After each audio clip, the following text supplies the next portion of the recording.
आशा करता हूं आप सब बहुत अच्छे होंगे। मेरा नाम है सिद्धांत अग्निहोत्री। स्टडी ग्लोस पे आपका बहुत बहुत स्वागत है।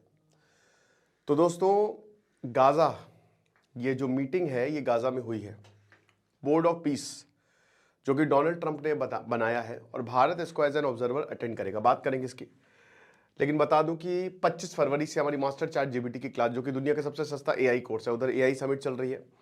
200 रुपये का कोर्स है। डिस्क्रिप्शन कमेंट बॉक्स में लिंक है, तो आप इस कोर्स को अवेल करें। 4 मॉड्यूल, 4 मास्टर क्लास होंगी, जिसमें आपको सब कुछ समझ में आ जाएगा। तो भाई देखो, ये पहली मीटिंग हुई है बोर्ड ऑफ पीस की, ठीक है, जो गाजा बोर्ड ऑफ पीस है। अब ये जो गाजा बोर्ड ऑफ पीस है, ये यूनाइटेड नेशन का अल्टरनेटिव देखा जा रहा है। इसलिए बहुत सारे देशों ने ज्वाइन भी नहीं किया, लेकिन फिर भी 27 देशों ने इसको ज्वाइन किया है और पहली मीटिंग हुई। भारत को भी न्योता मिला था, तो भारत ने क्या बोला? भारत ने बोला कि हाँ, हम जाएंगे, बट एज अ मेंबर नहीं, एज एन ऑब्जर्वर। हम एज एन ऑब्जर्वर जाएंगे। तो भारत जो है वो एज एन ऑब्जर्वर है। हम देखेंगे कैसे हो रहा है, क्या हो रहा है, सारी चीजों को, और उसके बाद अगर हमको लगा तो फिर हम ज्वाइन करेंगे। तो भारत ने मना नहीं किया है, क्योंकि अमेरिकन डोमिनेटेड है। डोनाल्ड ट्रंप पागल आदमी है, आपको पता है। एप्स्टीन साइकोपैथ था, अभी सर्वाइवर ऐसा बता रही है, और डोनाल्ड ट्रंप एप्स्टीन का भाई है, मुंह बोला। ये मान के चलिए, कभी कभी आपको लगता होगा कि इतने शैतानी दिमाग के लोग कैसे ऊपर चले जाते हैं, बट दिस इज यूनिवर्स, यही है, आप कुछ कर नहीं सकते। तो मीटिंग अमेरिकन डोनाल्ड ट्रंप ने जब रखी गाजा को लेकर, और भारत का रोल जब ये पूछा गया, तो भारत ने बोला हम एज एन ऑब्जर्वर आ जाएंगे। तो भारत ने अपने रिप्रेजेंटेटिव्स को भेजा है। एनसी खंपा, जो कि चार्ज डी अफेयर्स है, इंडियन एम्बेसी इन वॉशिंगटन। यानी कि ऐसा नहीं है कि भारत के कोई बहुत बड़ा आदमी गया है, ठीक है, कोई मंत्री गया है या प्रधानमंत्री खुद गए हैं, वो तो बहुत बड़ी बात हो जाती। ऐसा नहीं हुआ। अब इंडिया ने क्यों अटेंड किया? भाई देखिए, सिंपल सी बात है कि ये बोर्ड ऑफ पीस ऐसी कोई फालतू चीज नहीं है। डोनाल्ड ट्रंप ने इसको निकाला है ताकि गाजा में रिस्टोरेशन काम हो। गाजा बर्बाद हो चुका है, उधर इजराइल और अमेरिका ईरान पर हमले की तैयारी कर रहे हैं, तो उधर गाजा को छोड़ो, इसको छोड़ो, उसको पकड़ो, ये ज्यादा हो रहा है। तो भारत इससे बिल्कुल हट नहीं रहा है। हालांकि भारत के हित में बिल्कुल भी नहीं इसको ज्वाइन करना, ठीक है, बिल्कुल भी नहीं है। और इसीलिए भारत, ऐसा है ना कि किसी को बुरा भी ना लगे और काम भी हो जाए, तो वो किया है। उधर पाकिस्तान के ऊपर बहुत प्रेशर है। डोनाल्ड ट्रंप ने पीछे पड़ गए हैं कि तुमको अपनी आर्मी गाजा में भेजनी पड़ेगी। जो इंटरनेशनल स्टेबलाइजेशन फोर्स हम बना रहे हैं ना, तुमको अपनी आर्मी को वहां पे भेजना ही पड़ेगा। इसीलिए तो ख्वाजा आसिफ ने बोला कि हमको एज अ टॉयलेट पेपर की तरह इन्होंने यूज किया है। तो पीस और रीडेवलपमेंट जो गाजा में हो रहा है, तो न्यू दिल्ली ने सोचा कि यार हमको भी इंगेज करना बहुत ज्यादा जरूरी है, क्योंकि हम हमेशा से, अगर हम जहां तक फिलिस्तीन की बात है, तो 2 स्टेट सोल्यूशन की बात करते हैं। मिडिल पाथ हमने हमेशा निकाला है ताकि किसी को भी बुरा ना लगे। लेकिन हाल में इसराइल के साथ नजदीकियां जो है वो काफी ज्यादा बड़ी है। देखिए, बहुत लोगों को लगता है कि सर हम फिलिस्तीन को सपोर्ट करते हैं, हम इसराइल को सपोर्ट करते हैं। मैं एक चीज मानता हूं, ठीक है, और ये एक्सेप्टेड भी है कि भाई देखिए, आपका इंटरेस्ट किस में है। फिलिस्तीन आपको दे क्या रहा है? ठीक है, कुछ नहीं। तो भारत का इंटरेस्ट इजराइल में है। क्यों? क्योंकि उनके पास टेक्नोलॉजी है, ठीक है, उनके पास भाई एआई है, उनके पास एग्रीकल्चर है, तो उनके पास कंसेप्ट्स जो है वो तगड़े हैं, उनके पास इनपुट्स तगड़े हैं, जो भारत के स्ट्रैटेजिक इंटरेस्ट के साथ अलाइन है। अगर ये फिलिस्तीन हमको देता ना, तो हम फिलिस्तीन के साथ हो जाते। बात यह है कि आज फिलिस्तीन को जो भी देश सपोर्ट कर रहे हैं, वो on a human angle support कर रहे हैं कि जरूरी है कि फिलिस्तीन को सपोर्ट किया जाए। हर देश ना अपना सोचता है कि हम कैसे आगे बढ़ पाए, ठीक है, हम कैसे आगे जाएं। तो यहां पे भारत के जो इंटरेस्ट अलाइंड है वो इजराइल से है। तो इसीलिए यहां पे, चाहे वो डिफेंस हो, चाहे वो टेक हो, इसीलिए भारत जो है अभी हाल फिलहाल में इजराइल से ज्यादा जो है उसकी नजदीकियां बढ़ गई। अब इसका मतलब ये है कि फिलिस्तीन को हमने अकेला छोड़ा? बिल्कुल भी नहीं। यूनाइटेड नेशन में हमने दिखाया कि अगर फिलिस्तीन को लेकर कुछ वोटिंग होती है तो हम एब्सटेन करते हैं। साथ ही साथ गाजा में जो हुआ है भाई, देखो, पूरी तरीके से बर्बाद हो गया है, पूरी तरीके से। 50,000 से ज्यादा लोग मारे गए हैं।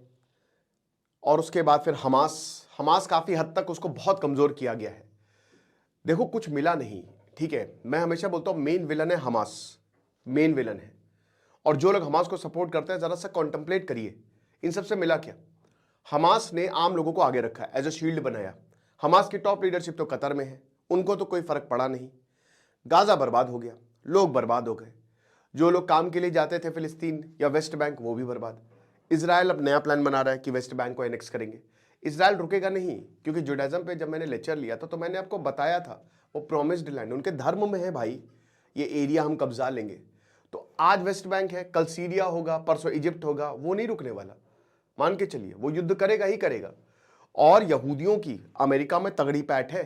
AIPAC कमेटी जो है ना, वो अमेरिका को चलाती है। पैसा हमेशा से यहूदियों के पास था और आज भी है, वो सर्कुलेट करते हैं।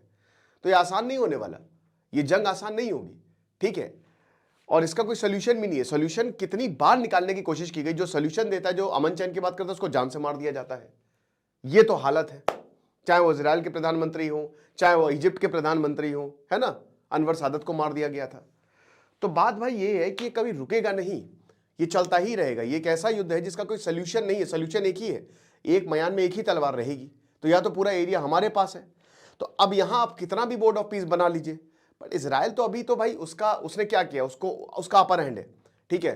नुकसान इजराइल को भी हुआ बट अपर हैंड है भाई। कुछ नहीं मिला यहाँ पे गाजा को, ठीक है, कुछ भी हमास को कुछ भी नहीं मिला। और ऊपर से अमेरिका की अब संरक्षण में आ गया गाजा। इजराइल अपने मंसूबे उसके भाई पूरे हो गए। वो नया यहाँ पे कॉरिडोर निकालना था, ठीक है भाई, बिल्कुल यहाँ पे एक नया कॉरिडोर निकलेगा जिससे अच्छा खासा ट्रेड होगा, बढ़िया है, चीज़ें बेहतर होंगी, यही मंशा थी। अब किन किन ने इसको ज्वाइन किया है, तो भाई अर्जेंटीना है, पाकिस्तान ने तो सबसे पहले ज्वाइन किया कि हम फर्स्ट, सऊदी अरेबिया है, टर्की ने भी ज्वाइन किया है, और बाकी हंगरी और अदर्स। अभी तक 27 नेशंस जो हैं इसको ज्वाइन कर चुके हैं। बट ज़्यादातर जो यूरोप है वो दूर है, क्योंकि इसमें मेंबरशिप है भाई, आपको पैसे देने पड़ेंगे, है ना। पैसे दे के आपको 3 साल की यहाँ पे मेंबरशिप मिलेगी। तो भाई अभी ये जितने भी देश है, अर्जेंटीना, इजिप्ट या 27 नेशन, जिन्होंने 27 कंट्री जो फुल मेंबर हो गए हैं, वो पैसे दे रहे हैं। अब बोलेंगे सर पाकिस्तान भी पैसे दे रहा है, नहीं, कुछ लोगों को पैसे देने की जरूरत नहीं है। पाकिस्तान और बहुत कुछ दे रहा है, ठीक है, वो अपनी इज्जत दे रहा है एक तरीके से अमेरिका को। अब कौन से देश खाली ऑब्जर्वर, फ्रांस ने तो मना कर दिया कि भाई हम नहीं। बाकी जो वेस्ट है, ठीक है, वेस्टर्न यूरोप की अगर बात करते हैं तो वो भी बहुत रिलक्टेंट है। इसमें जर्मनी ऑब्जर्वर है, इंडिया ऑब्जर्वर है, Italy, Norway, Switzerland, UK observer है।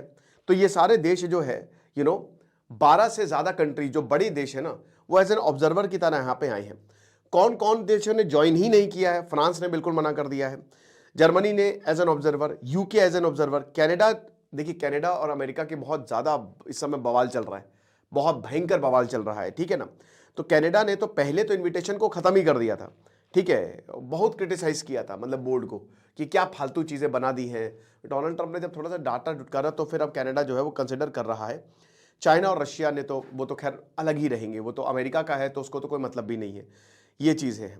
बट देखिए सबसे बड़ी बात ये है ना कि ये प्रॉब्लम क्या है कि भाई देखो, ये जो रेजोल्यूशन है गाजा को लेकर, वो यूनाइटेड नेशन लेके आया है, और ये जो बोर्ड ऑफ पीस है ये इसी को ही अंडरमाइन करता है। यानी कि यूनाइटेड नेशन का मतलब ही क्या है, जब एक दूसरा आपने बोर्ड बना दिया है। तो सबसे बड़ी दिक्कत तो ये है कि बहुत सारे यूरोपियन देश ये कह रहे हैं कि भाई यूनाइटेड नेशन जो पीस कीपिंग फोर्स है या जो वो रिकंस्ट्रक्शन करते हैं, उनको हटा के आप कोई अलग बोर्ड बना रहे हो। गवर्नेंस कैसे होगी, ट्रांसपेरेंसी, मतलब डोनाल्ड ट्रंप आए, सुबह उठे, मंजन किया, उसके बाद उन्होंने सुबह सुबह अनाउंस कर दिया कि हाँ एक बोर्ड बनेगा, ठीक है। 1-1.5 महीने उन्होंने मीटिंग की, उससे ज्यादा नहीं। तो उन्होंने बस बोल तो दिया है, बट क्या गवर्नेंस होगा, कैसी ट्रांसपेरेंसी होगी, कुछ भी नहीं पता। फिर उसके बाद मेंबरशिप क्राइटेरिया और पावर स्ट्रक्चर भी यहाँ पे बड़ा अजीबोगरीब है। 3 साल के यहाँ पे टर्म है। परमानेंट मेंबर, अगर आप सिग्निफिकेंट फंडिंग देते हैं, पे टू प्ले, ठीक है ना, पैसा दीजिए, परमानेंट मेंबर हो जाइए, वरना 3 साल तक आपको मेंबरशिप दी जाएगी। रिएक्शंस जो है, जैसे कुछ मेंबर स्टेट्स और सपोर्टर्स जो है बोलते हैं कि हाँ गाजा को हम रिबिल्ड कर सकते हैं, बट दोस्तों गाजा रिबिल्ड होगा गाजा के लोगों के लिए नहीं, गाजा रिबिल्ड होगा यूरोप और अमेरिका के लिए और इसराइल के लिए। ओके, तो ये वही बात है ना कि कान ऐसे नहीं पकड़ेंगे तो कान ऐसे पकड़ेंगे। बाकी डिबेट हमेशा चलती रहेगी, अनसर्टेनिटी बहुत ज्यादा है। भारत ने एज एन ऑब्जर्वर जो है वो ज्वाइन किया है। बाकी अगर कोई अपडेट होगी तो मैं आपको जरूर बताऊंगा, और आप वेट करिए, ईरान और अमेरिका में कुछ भी हो सकता है, ठीक है। 2 फेज प्लान है। अमेरिका ने जो बोला है कि भाई पहले अटैक करेंगे, और 7 पॉसिबिलिटी, अगर आप चाहते हैं उस पहले लेक्चर में बनाऊं तो मुझे बता दीजिएगा। बाकी ChatGPT का बहुत ही शानदार कोर्स अवेल करिए, 25 से क्लास शुरू है। Thank you so much.